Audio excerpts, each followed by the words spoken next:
What if you could take a snapshot of just one single 24-hour period on Earth, and it could reveal everything about our relationship with animals?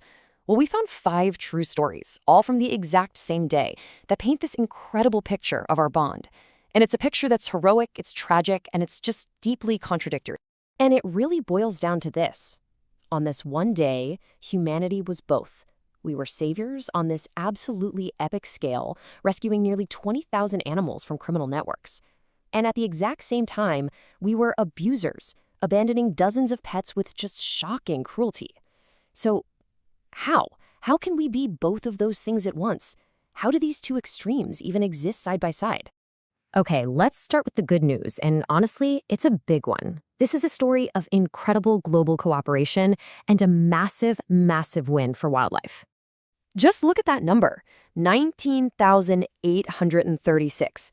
That's how many live animals were saved in something called Operation Thunder. This was a huge mission, right? Interpol, the World Customs Organization, they all teamed up. And get this, it was the largest coordinated strike against wildlife trafficking in history, ever. And the kinds of animals they rescued, it's just staggering. We're talking about everything from tiny tiger cubs discovered in the Czech Republic to literally thousands of sea turtles, all sorts of primates, and a huge variety of exotic birds. This wasn't just some small, isolated incident. It was a truly global effort.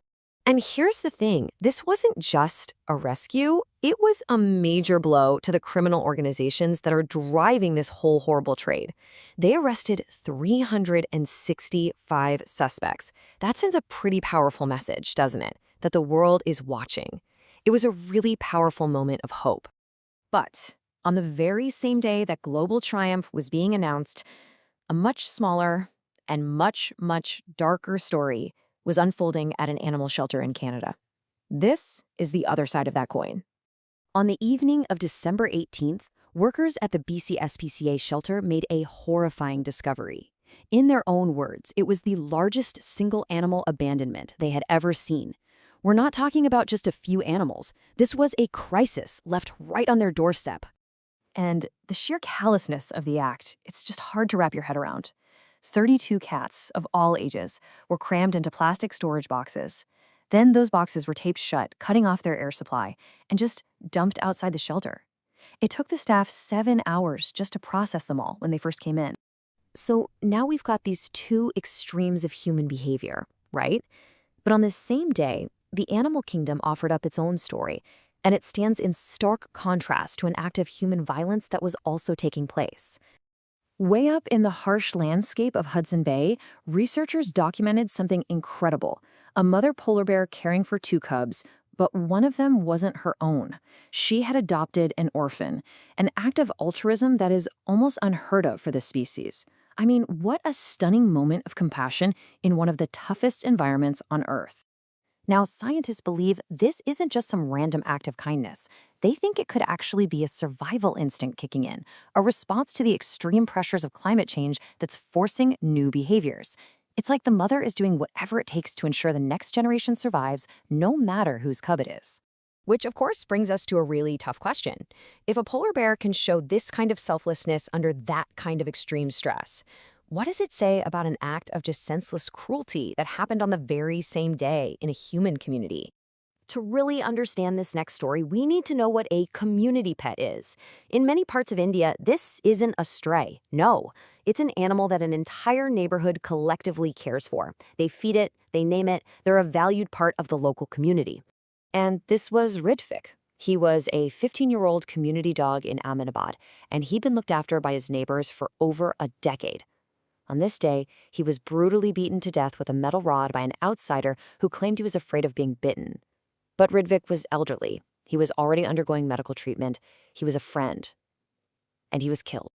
All right, so far, we've seen heroism, abandonment, wild compassion, and human cruelty. But there's one more story from this day, and it takes place not in the wild or on the streets, but in the world of high finance. This story is all driven by a powerful market trend that's known as pet humanization. It's basically the idea that we treat our pets more and more like their family members. And, as a result, we're willing to spend huge amounts of money on them. Premium foods, fancy treats, the best care you can get. And on the very same day that Ritvik was killed and those 32 cats were abandoned, the investment firm Monroe Capital announced a major deal to pour money into a company specializing in high-end natural pet products. Yeah, big money is betting big on our love for animals. And investors are incredibly confident about it. They see massive growth ahead in this premium pet market. So while some animals are being discarded or killed, others become the focus of a billion-dollar industry built entirely on affection. It's a jarring disconnect, to say the least. So let's pull all these different threads together. We've got One Day on Earth and 5 stories that show the full, complicated, messy spectrum of our relationship with animals. We showed immense courage, organizing on a global scale to save nearly 20,000 animals. And in a quiet act of cruelty, we left 32 cats to die in sealed boxes. We witnessed an animal in the wild show incredible, selfless compassion. And in a moment of violence, we killed a beloved community dog. It's clear that on any given day, we are all of these things at once. We're the savior, we're the abuser, and we're the consumer. We fuel a billion-dollar industry built on love, even as this incredible cruelty exists in our own backyards. And that leaves us with a fundamental question, doesn't it? What is our real relationship with animals? And maybe more importantly, what should it be?